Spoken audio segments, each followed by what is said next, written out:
Bonjour à tous, et pour ceux qui nous rejoignent maintenant, nous sommes en direct d'un plateau télé, on peut dire, installé chez Procédés Chenel, une entreprise qui travaille le papier pour faire des installations d'architecture intérieure et des objets dans un esprit créatif et durable. Avec Olivier Namias, journaliste et architecte, j'ai le plaisir d'animer ces sessions de conférences dans le cadre de l'événement ArchiLive. Cet événement 100% digital accueille des entreprises présentant des solutions aux architectes sous forme de stands virtuels, de catalogues produits, de réalisations architecturales. Et cet événement se veut interactif entre les participants. Donc si vous êtes connectés, et vous l'êtes puisque vous écoutez, profitez pour communiquer entre vous, parler projets, matières, construction, architecture et envoyer vos questions, vos remarques sur la plateforme.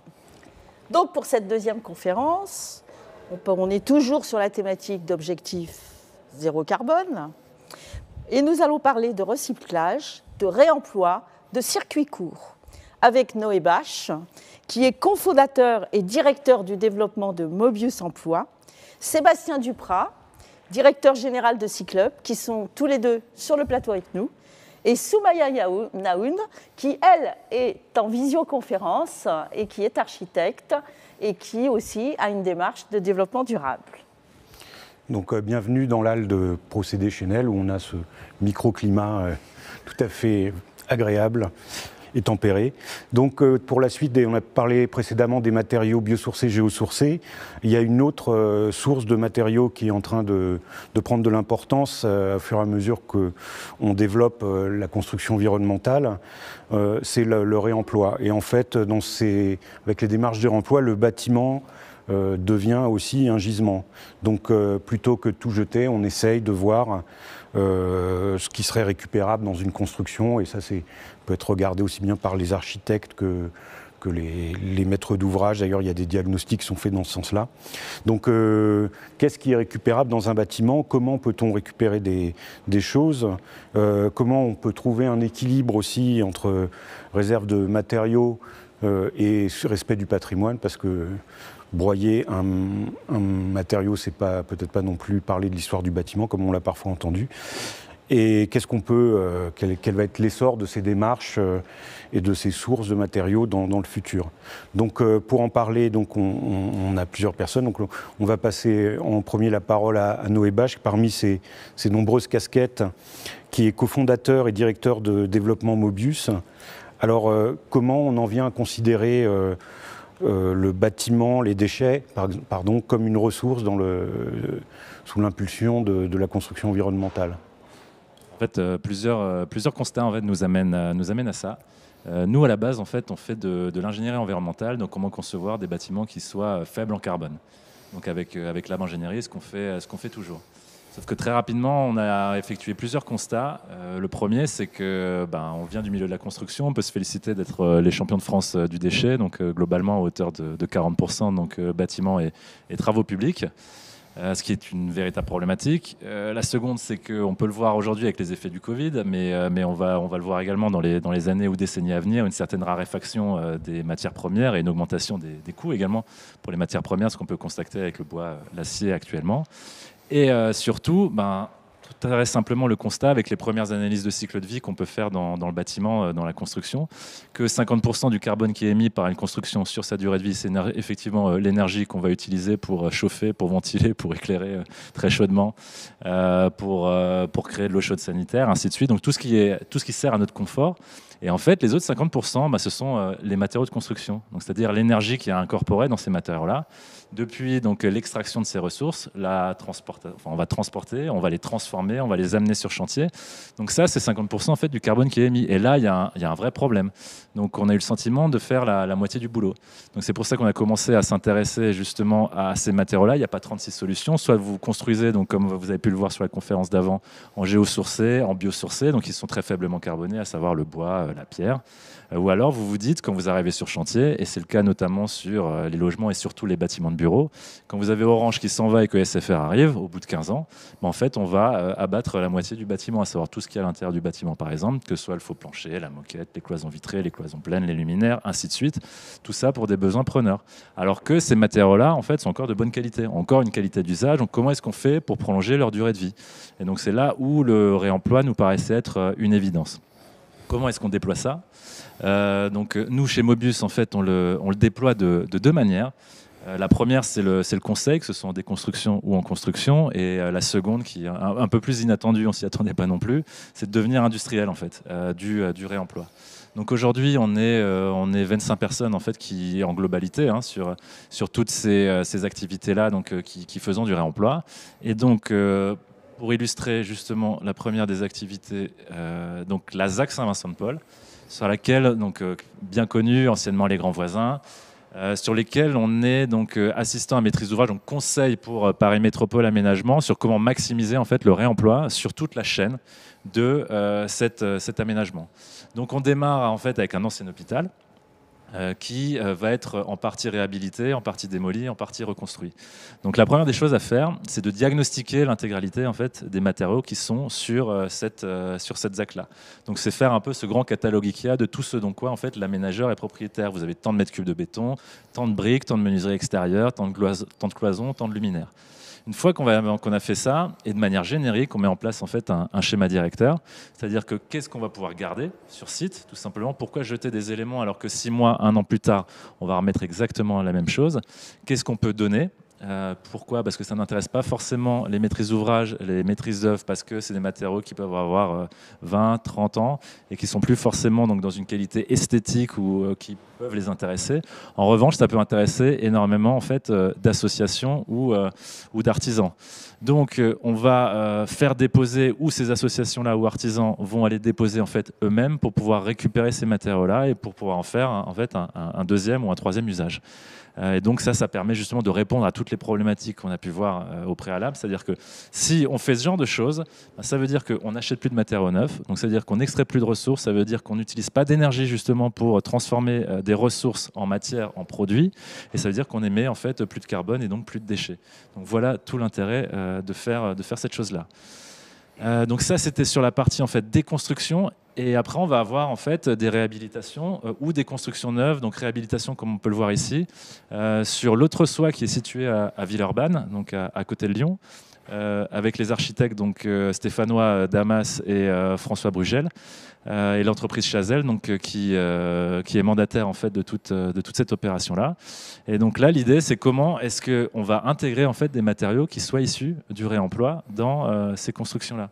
Et donc là, c'est tout l'idée, là, c'est de trouver en, fait, en quantité, en qualité, et surtout de manière concomitante, des constructions et construction. On va trouver donc des radiateurs, du plancher bois, on va trouver des luminaires qu'on va déposer sur d'autres opérations et qu'on va réintégrer en fait, dans cette construction-là. Sauf que donc une fois qu'on a dit à peu près tout ça, c'est-à-dire que comment en fait on a toujours cette bonne volonté de se dire voilà, on va remplacer toutes les portes neuves par des portes en bois en phase conception. On avait prévu en fait des luminaires neufs, on va mettre en place des luminaires de réemploi, pareil pour les sanitaires. Sauf que passer du stade en fait de chez soi, puisque tout le monde fait un peu ça chez soi, hein, avec des matériaux ou accessoires, on achète tous une bagnole d'occasion, une télé d'occasion ou je ne sais quoi, on a chez soi également un luminaire d'occasion, des objets, je ne sais quoi. Sauf que pour atteindre en fait ce qu'est l'industrie du bâtiment, puisque c'est une industrie, donc dépasser le millier de mètres carrés, il faut industrialiser également. Et en fait là on a constaté qu'il n'y avait pas ou peu de filières, donc on a décidé de faire ce grand écart-là entre l'architecture, l'ingénierie et l'industrie. et donc de développer en fait nos propres filières de réemploi. Et on a démarré justement parce que vous voyez donc le faux plancher technique, c'est ce que vous avez à peu près donc sous vos pieds dans 90% des bâtiments de bureaux actuels. Ce faux plancher-là, il raconte quoi pour faire très simplement? Vous voyez que dans l'épaisseur en fait, que vous avez là, ce plénum-là, c'est 10 cm d'air. En fait, vous faites passer tous vos câblages électriques, informatiques, que sais-je, qui vous permet justement après de passer de bureau cloisonné à open space, à flex office, à revenir bientôt à bureau cloisonné, sans avoir justement à remettre en œuvre tous les câblages électriques comme vous pouvez l'avoir en fait chez vous dans vos cloisons là. Donc ça, c'est un matériau en fait qui coûte relativement cher, qui a un poids carbone qui est assez important et qui est jeté en fait régulièrement tous les 15 ans. Donc nous aujourd'hui, on récupère ça de manière industrielle. Donc on a un entrepôt de 3500 m² donc à Rosny-sous-Bois. On va faire justement déposer ces éléments-là sur des chantiers. On va les acheminer en semi-remorque en fait jusqu'à chez nous et on va les reconditionner. Et donc en fait, on a toute une chaîne de traitement où justement on va enlever la colle qu'il peut y avoir sur le dessus, sur les champs, donc sans rentrer dans les détails, mais donc de revenir en fait à la qualité d'un matériau neuf, donc tout en prolongeant en fait sa durée de vie. Et c'est ce qu'on a initié justement sur la première opération qui est Pulse, donc à Aubervilliers, pour ICAD via Bateg. Donc c'était 20 000 m² justement donc de faux planchers à acheminer sur ce site-là, donc ce qui correspondait à peu près à 10% du poids carbone de la construction. Donc c'est pas rien. Ça fait partie des matériaux qui sont extrêmement carbonés et donc là notre action, notre réemploi, le fait de maximiser ça permet justement de limiter le poids carbone et la quantité de déchets. En fait, pour information, nous, c'est à peu près 100 000 m² qu'on traite par an.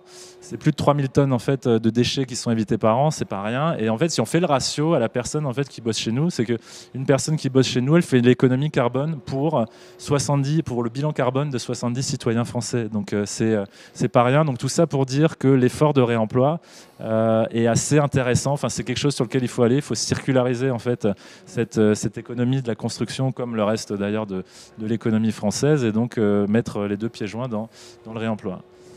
Donc voilà ce que ça peut donner. Donc voilà, on a des aspects qui sont relativement bons et justement c'est ce que développent également d'autres entreprises comme le fait Sébastien par exemple sur d'autres matériaux. En ce moment, on a décidé aussi d'intégrer le réemploi de matériaux dans l'imaginaire en fait collectif, puisque forcément le faux plancher, là je viens d'en parler, ça intéresse pas grand monde, je suis pas sûr que les gens vont s'en souvenir demain. En revanche, de se dire le mobilier issu du réemploi, ça parle à tout un chacun. Et donc là, encore une fois, on récupère donc des portes de la ZAC Saint-Vincent-de-Paul qu'on va transformer en table, donc projet en collaboration avec l'atelier d'architecture Vincent Parera. On fait intervenir des gens en insertion donc via l'association ARES et donc on produit en fait des tables à partir de portes issues du réemploi. Voilà. Effectivement, on en a beaucoup entendu parler des 200 portes de Saint-Vincent-de-Paul qui ont été refaites, qui ont été réemployées par vous. Ça a été un axe, mais c'est très intéressant pour le grand public de comprendre effectivement la démarche de recyclage. Et donc, c'est très intéressant ces deux hypothèses de réemploi, n'est-ce pas, qui sont, la première, vous reconduisez le matériau dans sa fonction d'origine, et puis le deuxième, vous élaborez de nouveaux produits. Exactement. Donc c'est vraiment... et puis en plus, là, en communication, c'est très bien, parce que vous faites connaître effectivement le réemploi. Parfait, je vous remercie beaucoup.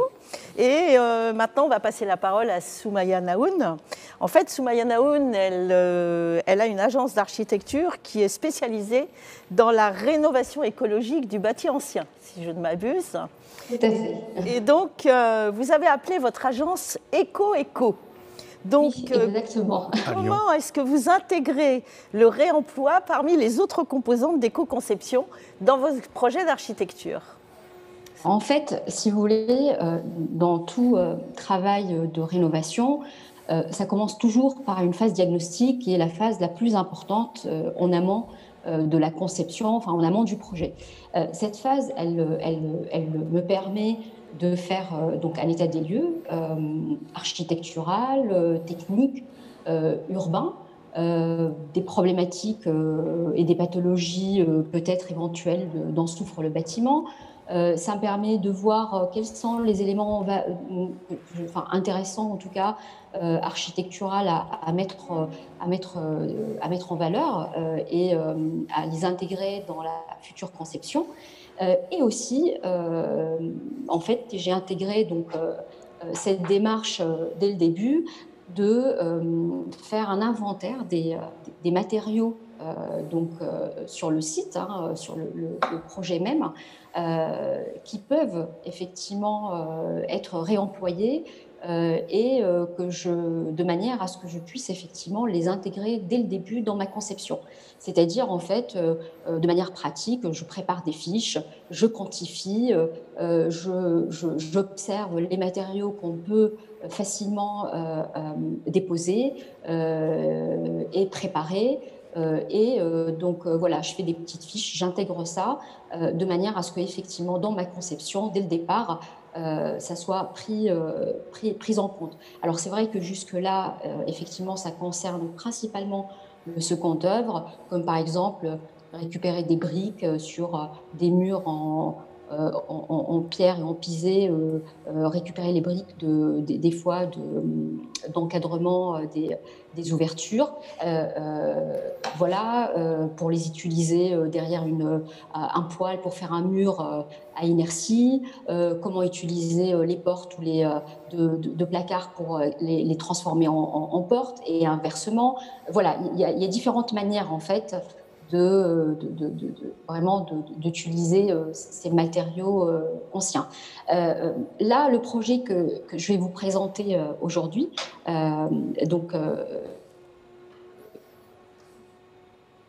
qui s'appelle Le Tissoir, et donc c'est mon premier projet d'innovation écologique d'un ancien canut à Lyon, donc ancienne habitation des ouvriers de la soie.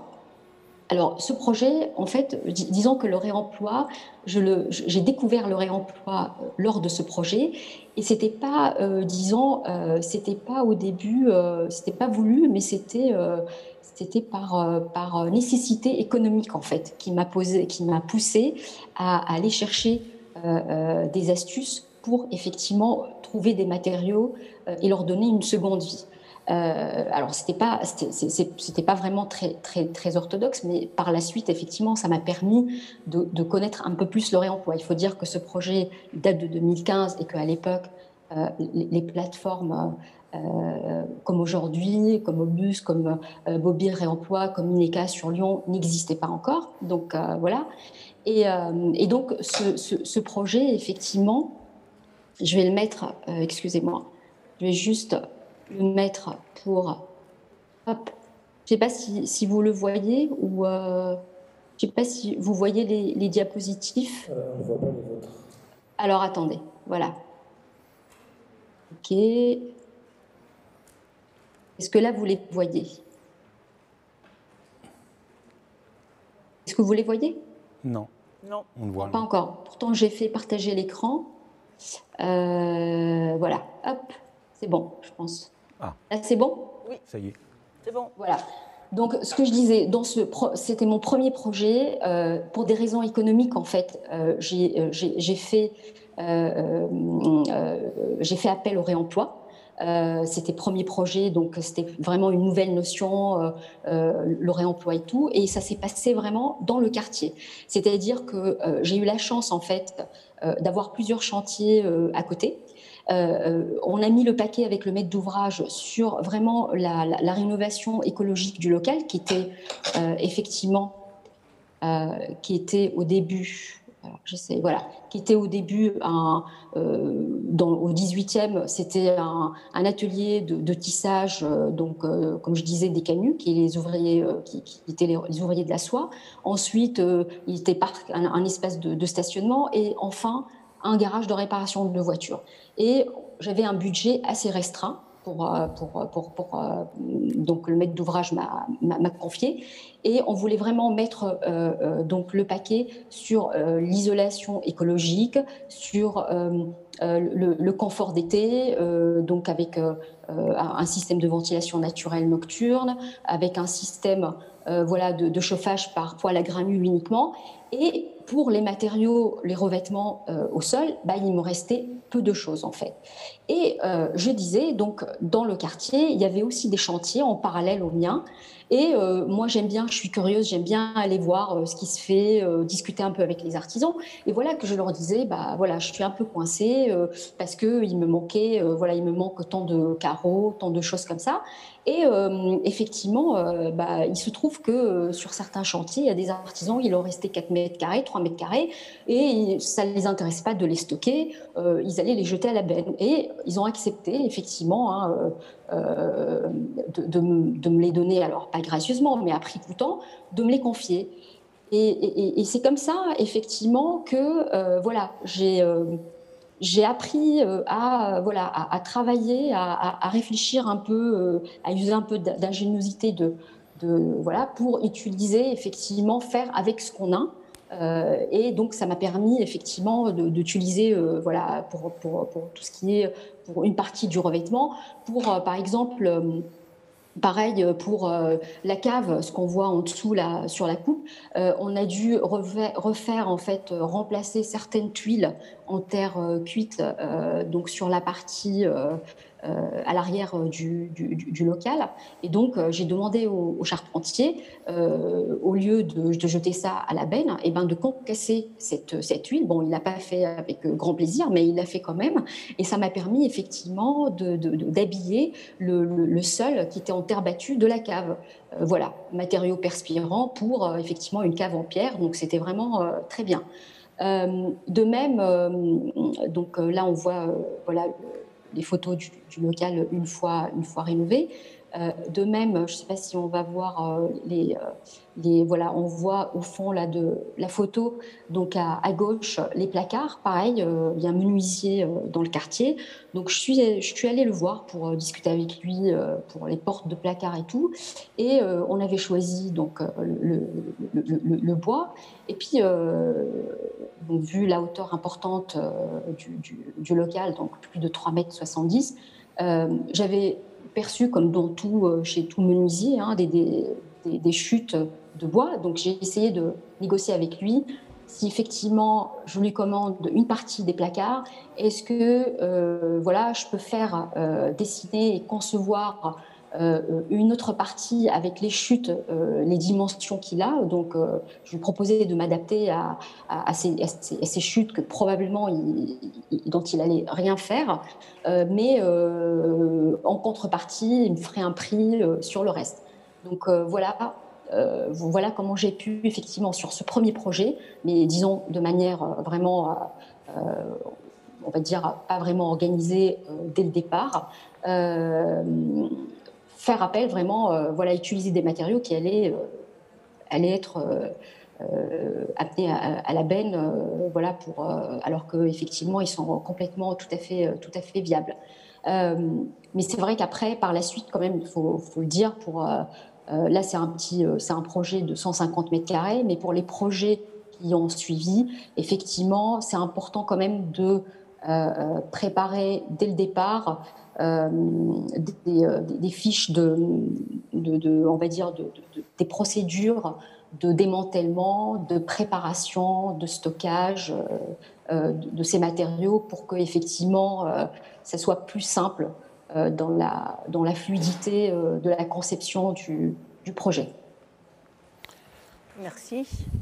Merci Soumaya. Donc on voit que quand même le réemploi, le premier élément réemployé, c'est quand même le bâtiment, et qu'on ne s'est pas privé de réemployer au cours du temps le local, puisque vous dites atelier de tisserand, et garage, et maintenant c'est des bureaux pour une entreprise en partie, et puis espace de coworking pour le reste, en fait. Et alors, là, on voit que la problématique de Soumaya, ça a été de faire un peu du réemploi en porte-à-porte, en allant voir ses voisins. Et en fait, il y a un problème majeur qui apparaît, c'est la disponibilité du matériau. Comment on s'y prend en fait pour avoir un matériau disponible? Dans le cas classique d'un matériau manufacturé, on a un catalogue, des industriels, une chaîne de fabrication. Là, il faut on ne peut pas prétendre qu'on va employer immédiatement le matériau démonté. Donc, comment on fait? Qu'est-ce qu'on peut faire pour mettre à disposition ces matériaux? C'est un peu votre travail, Sébastien Duprat? Oui, en effet. Je n'ai pas l'impression que le micro fonctionne. Si, c'est super. En effet, comme le disaient Soumaya et Noé, la question de l'économie circulaire et du réemploi, elle est en train d'émerger, mais en fait non. Ça a été une pratique ancestrale du métier des constructeurs et de l'architecture. Et contrairement à un certain nombre de technologies, qu'elles soient sur les énergies ou sur des nouveaux matériaux, on revient aux fondamentaux du métier de concepteur et de constructeur, c'est de comprendre la matière et le matériau, et pas uniquement le produit et la référence du catalogue qu'on a prescrit. Et on est en train de comprendre les usages et la pérennité. Et c'est vrai que dans les schèmes de l'architecture classique, c'est solidité, utilité, beauté.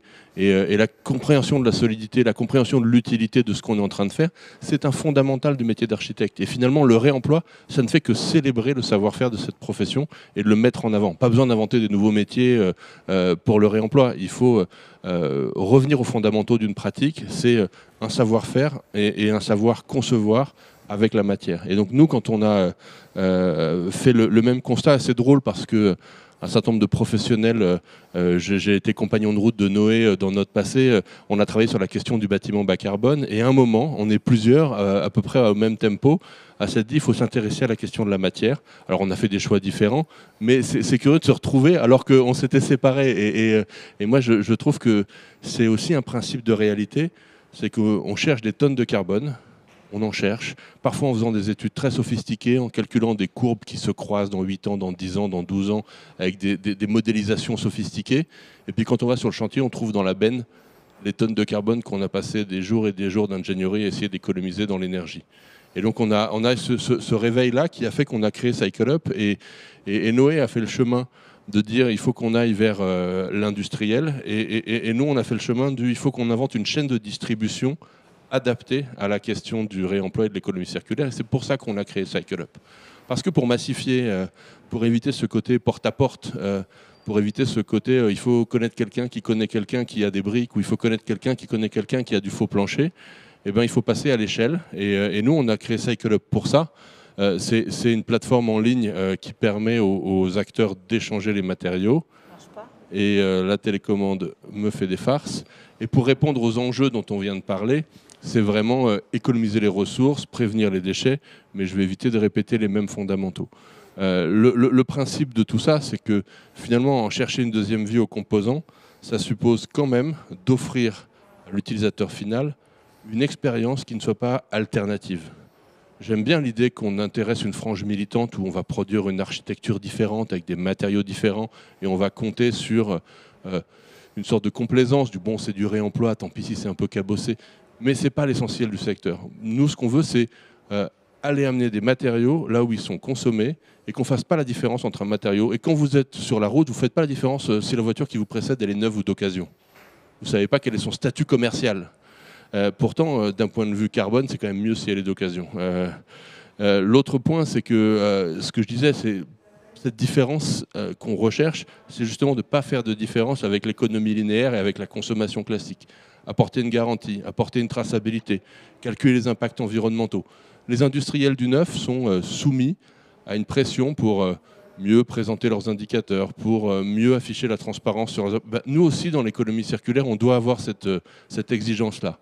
Parce que si c'est la débrouillardise, le cul du camion, le beau-frère qui connaît quelqu'un qui a des vieilles briques, eh ben, finalement, on introduit de l'opacité dans un secteur qui nécessite de la transparence. Et dans le monde des déchets, on sait que les sujets d'opacité ont rarement été favorables à l'environnement. Donc nous, on s'oblige et on s'astreint avec le digital à amener les mêmes conditions de transparence et de clarté que dans l'économie linéaire. Ce schéma compliqué, il est juste pour raconter qu'au final, quand on parle de place de marché ou de site de e-commerce, c'est la face visible de l'iceberg. Mais en fait, en amont de tout ça, il y a la question du diagnostic. On a lancé il y a quelques jours une appli de diagnostic qui permet d'identifier les matériaux et de les faire rentrer dans le jeu de l'économie circulaire rapidement. En aval de tout ça, il y a le BIM, qui est un outil que la profession et une méthode nouvelle que la profession, depuis des années, est en train d'essayer de digérer pour adopter des nouvelles méthodes de conception collaborative. Si nous, on ne joue pas le jeu du BIM, c'est comme si on ne valorisait pas tous ces efforts qui ont été faits. Donc nous, on a intégré tout ça pour valoriser le carbone et pour pouvoir après réellement avoir des solutions opérantes sur le plan commercial. Le dernier point, et après je passerai à des solutions de terrain, c'est que la data, la donnée, on parle des grands méchants de Google, d'Amazon et autres, mais la maîtrise de la donnée pour comprendre où sont les flux, à quel rythme, à quel prix, où sont les gisements, comprendre sur quel territoire et avec quelle dynamique on va trouver les matériaux, c'est ce qui va permettre aux concepteurs et aux constructeurs de se projeter. Parce qu'aujourd'hui, un des freins aux matériaux de réemploi, c'est de dire est-ce que je vais en trouver? Est-ce qu'il va y en avoir? Est-ce qu'il va y en avoir assez? Et où ils sont? Et finalement, aujourd'hui, avec le diagnostic, avec le digital, on commence à accéder à des volumes de données qui permettent une forme d'intelligence économique, de projection, et qui vont rassurer les géants de la construction. Mais les géants de la construction, ce n'est pas tout. Moi, ce qui m'intéresse aussi, c'est de pouvoir avoir des solutions pratiques de terrain. Et on a créé un entrepôt à Saint-Ouen avec des acteurs en insertion pour faire de la logistique, du conditionnement, permettre aux artisans et aux PME de venir aussi voir sur le papier, sur le terrain, voir concrètement les matériaux et s'approvisionner. Parce que l'expérience digitale, elle ne correspond pas à la pratique de tous les professionnels. Alors bien sûr, les majors, les géants, eux, ils sauront toujours s'adapter au BIM et intégrer des solutions comme Mobius ou CycleUp. Mais la profession des bâtisseurs, c'est aussi des petites entreprises, des artisans, des PME qui ne font pas de BIM, qui n'ont pas de smartphone et qui ont besoin quand même de construire et qui, eux, ont besoin de solutions pratiques et simples. Et on essaye d'aller aussi dans ce sens-là pour que le réemploi soit accessible à tous. Et enfin, c'est notre dernière initiative, c'est le fait d'avoir ouvert aujourd'hui, rue du Château d'Eau, un showroom qui permet aussi aux architectes et à leurs clients de venir voir des matériaux de réemploi dans des conditions plus nobles et plus valorisantes que dans la poussière d'un chantier. Parce que si je vous présente à monsieur et madame Duchemin qui sont en train de rénover leur appartement un mitigeur poussiéreux photographié sur une dalle de béton dans un chantier, ils vont peut-être avoir tendance à le trouver moche.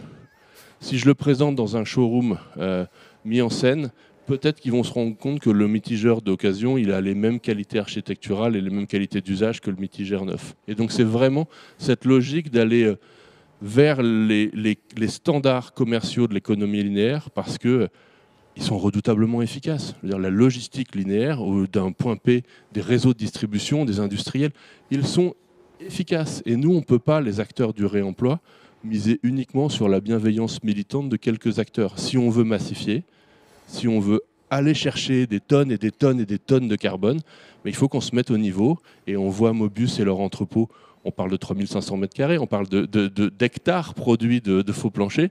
Nous, avec CycleUp, c'est pareil, c'est des milliers et des milliers de produits, parce que c'est le carbone qu'on doit aller chercher. Il y a une urgence à faire beaucoup et vite et fort. Et c'est pour ça qu'on essaye de mettre des outils à ce niveau-là. Voilà, et je vous le disais, une des actus à venir pour les architectes, sachez qu'il y a, avec la loi anti-gaspi économie circulaire, il va y avoir une obligation de faire des diagnostics des ressources pour tous les bâtiments de plus de 1000 m² qui vont être déconstruits. Et donc nous, on a proposé un outil de diagnostic qui s'appelle Diagit et qui va permettre aux acteurs, il y a même des versions gratuites en ligne, il est disponible sur les stores, il n'y a pas forcément besoin de la version payante. L'idée, c'est de pouvoir commencer les sujets du réemploi et de l'économie circulaire sans se faire mal, sans payer. On commence, on essaye, et si ça ne marche pas, il n'y a pas de coût. Et c'est ça l'idée générale de notre démarche, c'est allez-y, vous allez voir que ça va juste valoriser votre métier, votre savoir-faire d'architecte. Voilà, moi j'en ai terminé pour cette première intervention. Alors, moi, j'ai juste une question pour votre showroom, que je vais m'empresser d'aller voir. Et c'est qu'en fait, c'est un peu... là, on introduit un peu quand même le hasard dans le choix des matériaux, parce que j'imagine que si on voit quelque chose, on n'est pas sûr que... Si on voit un lavabo, qu'il va y en avoir 10 comme ça derrière, il faut le prendre tout de suite ou comment ça se passe? Alors en fait, c'est l'intérêt du digital et de la donnée, c'est qu'à l'instant T, on sait combien il y en a, où ils en sont, et on peut en partie les réserver sur notre entrepôt. L'idée, c'est pas non plus de faire une promesse qu'on ne saura pas nourrir par la suite. Donc il y a dans l'économie circulaire un sujet d'opportunité, et d'ailleurs c'est aussi pour ça que les PME et les entreprises moyennes du bâtiment ont parfois plus de facilité à aller dans le réemploi. C'est parce qu'elles sont plus agiles, elles ont des services achats avec des procédures moins oppressantes et elles arrivent à saisir des opportunités avec des cycles de décision rapides. les géants de la construction, avec leur contrat d'approvisionnement, leur fonction achat, leur système logiciel d'achat, ont parfois du mal à décider rapidement. Mais le digital nous permet de savoir répondre instantanément, comme quand vous allez dans une grande surface. Est-ce qu'il y en a en rayon? Est-ce qu'il y en a en réserve? Combien j'en aurai le mois prochain? Et c'est aussi l'intérêt de la data numérique. Et en fait, vous parlez des géants de la construction, mais vous pouvez récupérer suffisamment de matériaux pour construire un ensemble d'immeubles. Un 10 000 mètres carrés. Enfin, un 10 000 mètres carrés ou... La profession, comme le disait Noé, on est les champions de France du déchet. On jette 250 millions de tonnes de déchets. Je vous assure que dans les 10 ans qui viennent, on va construire beaucoup moins que par le passé et le volume de gisements disponibles va être très supérieur aux besoins de construction neuve. Et après, il y a la question de la rénovation, où là, il y a des matériaux pour lesquels le réemploi n'est pas tout à fait pertinent. On sait bien qu'il va falloir mettre à jour les performances des châssis, des fenêtres, des isolants. Et ce n'est pas les vieux isolants d'il y a 25 ans qui vont faire le job de la rénovation thermique. Mais concrètement, le gisement, il est là et il est vraiment quasi infini par rapport à la demande de matériaux de réemploi aujourd'hui. Parce qu'il y a deux questions en fait, que posent ces démarches. La première, c'est la valeur du déchet. En fait, il y a eu André Guillarme qui avait beaucoup étudié le réemploi au XIXe siècle dans le bâtiment et en fait tous les matériaux, même le salpêtre, ça servait à des tas d'usages industriels. Et par exemple, il y avait de l'os, tout d'un coup, qui a eu une valeur, qui était jeté dans les champs, et tout d'un coup, dès qu'il y a eu un peu de valeur, il n'y a plus un os dans les champs, et dire il y a de l'os, c'était quelqu'un qui avait de l'os, c'était quelqu'un qui était riche. Donc le déchet aujourd'hui vaut rien. Est-ce que le réemploi va aussi amener à le valoriser? Est-ce que ça ne change pas la donne à partir du moment où il n'aura plus un coût mais un prix? Et l'autre question, c'est comment on valorise, comment on qualifie les matériaux par rapport à la nocivité des matières qui les composent. Par exemple, si un beau conduit de cheminée amianté, je pense que personne ne va vouloir le remployer. Je vais vous faire une première réponse sur la valeur, mais je pense que Noé, avec l'expérience du faux plancher, avec un autre niveau de maturité du sujet, aura peut-être des réponses complémentaires. Le déchet, aujourd'hui, il a une valeur quand il y a une filière aval, et il a un coût quand il n'y a pas de filière. Donc nous, notre sujet, c'est de transformer un coût en valeur. Quand on arrive à trouver un débouché, ce qui avant coûtait 150 € la tonne à mettre dans une benne, rapporte quand on arrive à le valoriser, ou alors rapporte l'économie du déchet, c'est-à-dire que même si on le donne à coût zéro pour alimenter une filière de réemploi, on a économisé 150 € la tonne de déchets. Donc nous, notre créativité et le projet industriel des émergents qui sont dans le sujet du reconditionnement, c'est de trouver un débouché en aval, ce qui va tout d'un coup faire émerger la valeur sur quelque chose qu'on jetait. Nous, on a découvert une chose toute bête. Il y a des matériaux qui étaient dans une benne sur un chantier. Et sur les chantiers, ils étaient dans la benne et là, personne ne les regardait. Et puis quand on a commencé à les déposer proprement et à les poser sur une palette, ils se faisaient chaparder et ils étaient volés. Dans la benne, personne ne les volait. Mais posés proprement dans un carton, ils devenaient des matériaux qui avaient une valeur perçue. Et donc il y a un statut symbolique selon la manière dont on le traite qui déclenche la valeur perçue d'un produit. Et c'est quelque chose qu'on apprend au fur et à mesure et après on trouve les filières, les modalités de conditionnement pour les valoriser. C'est du nudge, ça, c'est un peu... Et Noé? Oui, j'allais dire, effectivement, dans un premier temps, les déchets n'ont pas ou peu de valeur, hormis le coût du traitement, qui est, comme tu disais, environ 150 € la tonne. L'Union européenne fait son boulot pour justement augmenter artificiellement ce prix-là, pour que justement que le déchet prenne de la valeur, parce que ça va être un coût justement à devoir dépenser pour son retraitement. Il est clair qu'il y a aussi la notion d'emmerdement en fait quelque part. C'est que moi, en tant qu'entreprise de curage-démolition, quel est mon intérêt en fait à prendre plus de temps à déposer proprement? Il faut que j'aille en fait acculturer des compagnons à faire ça. Ça va me prendre plus de temps. Qu'est-ce que j'ai à y gagner? Donc il y a fatalement en fait la notion de revente en fait derrière tout ça. Ils sont pas idiots et ils ont raison quelque part. C'est-à-dire que voilà, on a quelque chose qui me coûtait en fait de l'argent à jeter. Maintenant en fait j'ai la possibilité de le revendre. Bon, à tort ou à raison. J'aimerais bien parler en fait également d'un autre sujet qui est le prix en final du neuf. Aujourd'hui, le sujet, c'est vrai qu'en réemploi, alors je différencie en fait l'occasion dans le réemploi du reconditionné. L'occasion, c'est très clairement, je dépose un matériau ou je le mets en vente sur une plateforme X ou Y et je viens le récupérer. Donc c'est un matériau que vous allez récupérer directement, qui n'est pas reconditionné, qui n'est pas réassuré. Donc là, on arrive à avoir des coûts qui sont inférieurs au prix du neuf. En revanche, de se dire que je vais aller, justement ce que tu disais, alimenter un bâtiment qui fait de plus de 10 000 m² sur l'intégralité du faux plancher ou l'intégralité des cloisons, l'intégralité des lavabos, en fait, ça demande justement à industrialiser le fait derrière, à aller reconditionner et surtout aller chercher une assurance. Il y a ces notions-là aussi qui ne sont pas évidentes, en fait, à se dire qu'il faut réassurer comme un produit neuf en biennale ou en décennale, parce que ce n'est pas juste assurer le produit, c'est également assurer tous les risques en fait, qui seront consécutifs à leur utilisation. Typiquement, un lavabo d'occasion qui se brise, ben voilà, il y a un risque d'inondation. Il y a un moment, il va falloir en fait dédommager le niveau qui va être rempli de flotte. Donc, en fait, tout ça pour dire que, in fine, on arrive à un prix du réemploi qui peut être plus élevé que le neuf. Et ça, il faut mettre ça quelque part en fait, dans la tête également des maîtrises d'ouvrage et des maîtrises d'œuvre. C'est que 50 ans d'industrialisation des matériaux plus tard, avec un coût de l'énergie, un coût de la matière qui est extrêmement faible, avec une industrie qui est extrêmement rodée, si en plus de ça, vous fabriquez ça dans des pays où la main-d'œuvre en fait, est très peu chère, en fait, vous arrivez à ce constat-là que c'est très compliqué de développer le réemploi pour des notions de coût.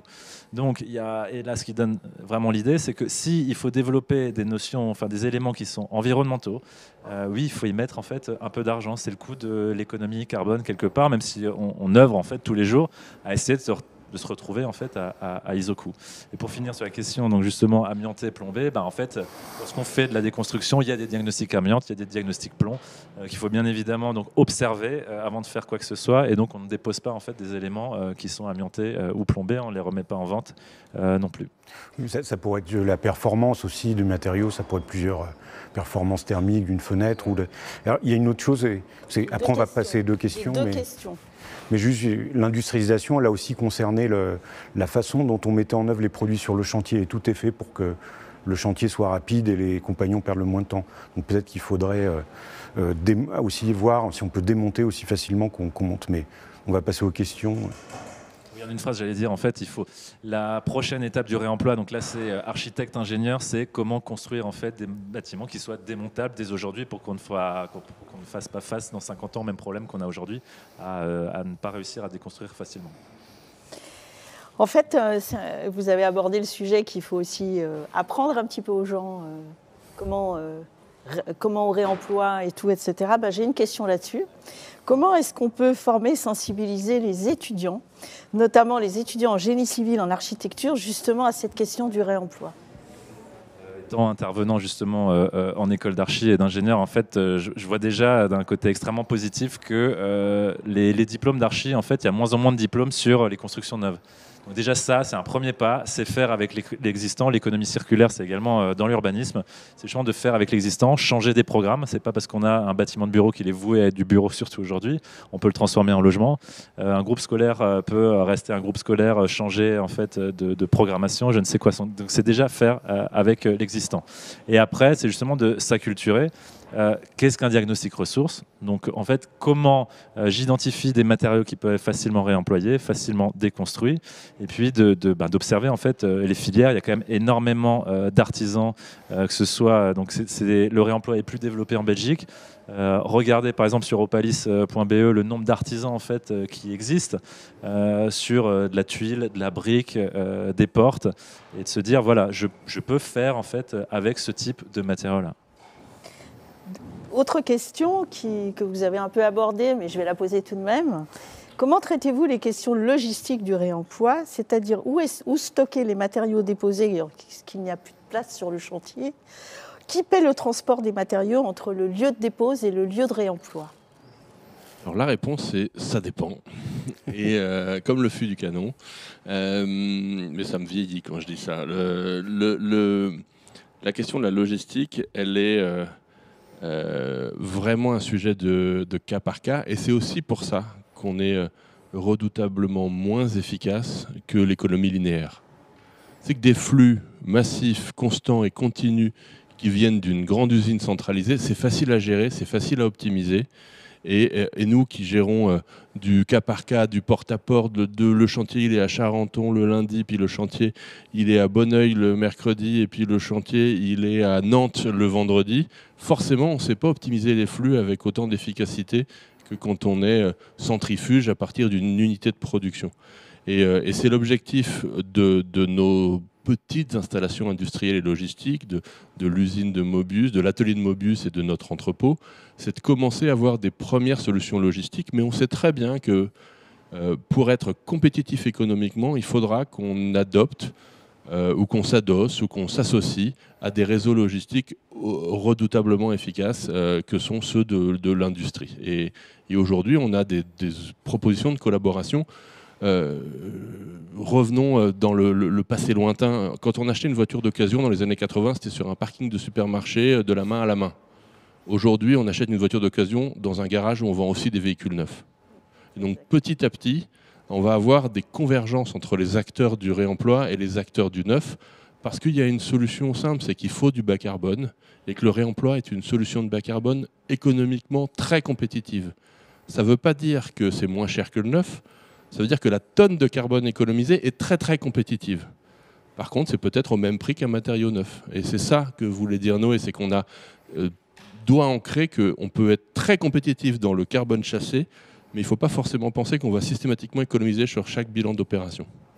Donc il faudrait peut-être taxer le carbone émis. C'est pas tant qu'il faut taxer le carbone, c'est qu'il faut se dire, à côté d'un bilan en fait, économique comme n'importe quelle entreprise, il faut également un bilan carbone en fait, des entreprises, que ce soit des promoteurs, des foncières, des entreprises de construction, et de se dire, voilà, quel est, comme tu le disais Sébastien, quel est l'euro le moins cher au kilogramme de carbone économisé. Bon, il me reste à vous remercier parce qu'on a atteint presque le temps final. On demande à peut-être Soumaya Naoum, vous avez quelque chose à ajouter brièvement, très brièvement? Oui, moi je voulais juste revenir en fait sur, depuis tout à l'heure, donc on parlait de déchets. Il faut savoir en fait que les matériaux sont considérés comme déchets une fois dans la benne, mais tant qu'ils sont encore, je veux dire, sur le lieu du gisement, c'est pas encore considéré comme déchets. Donc ça, déjà, on va dire, c'est la définition réglementaire selon le code de l'environnement. Après, effectivement, la filière, elle est en devenir. Elle est en train de s'organiser.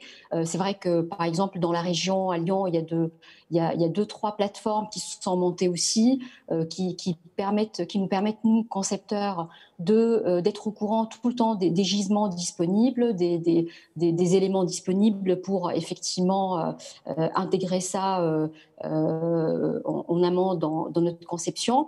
La logistique reste quand même le point clé, un peu compliqué, parce que le temps effectivement de la présence, de la disponibilité de la ressource n'est pas forcément le temps des études, de la prise de décision. Et puis, je pense que la RT 2020, elle va vraiment aller dans le sens du réemploi. Elle va vraiment encourager les maîtres d'ouvrage qui ont peur par rapport à une question, la question en fait assurantielle, qui demeure quand même pour nous concepteurs, pour les maîtres d'ouvrage, une question assez importante. Mais je pense qu'effectivement, c'est une pratique qui est de plus en plus, comment dire, plébiscitée. D'ailleurs, je sais qu'à Paris, par exemple, il y a une plateforme commune aux offices HLM parisiens de matériaux de réemploi qui l'utilisent. Donc je pense que voilà, c'est vraiment un élément, on va dire une démarche qui est en devenir. En revanche, effectivement, et c'est là où je rejoins donc aussi bien Nicolas que Sébastien, Noé et Sébastien, il faut pas penser que réemploi, ça veut dire qu'on va faire des économies, ça va coûter moins cher que ce que coûte le bâtiment aujourd'hui. Il faut mettre le prix, parce que c'est un effort qu'on fait commun pour le bien de tous et pour mettre effectivement sur les pieds une filière qui a vraiment qui est en devenir, quoi. Voilà. Merci beaucoup. Eh bien, je vais vous remercier tous les trois. Je vais vous donner rendez-vous pour la prochaine conférence qui sera justement consacrée à la reconversion dont vous avez parlé et dans laquelle le réemploi de matériaux est tout de même très important. Merci à tous les trois de votre collaboration et de vos interventions très intéressantes. Et donc, je donne rendez-vous au public dans une heure, dans une heure pour la prochaine conférence. Merci. Merci à tous.